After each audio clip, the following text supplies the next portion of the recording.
ஏன்னா தேவனுக்கு தெரியும் ஆபிரகாமால இந்த நிபந்தனையை காத்துக்கொள்ள முடியாது.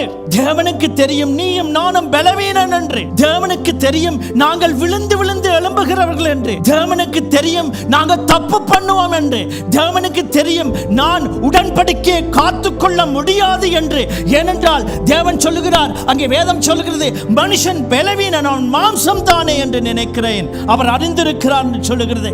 ஆகவே பிரியமான சகோதர சகோதரியே, அங்கே தேவன் என்ன செய்தார் என்றால், அங்கே ஆபிரகாம் அங்கே அதை உடைக்கிறவனாய் இருப்பானே, ஆனால் அவன் தண்டிக்கப்பட வேண்டும்.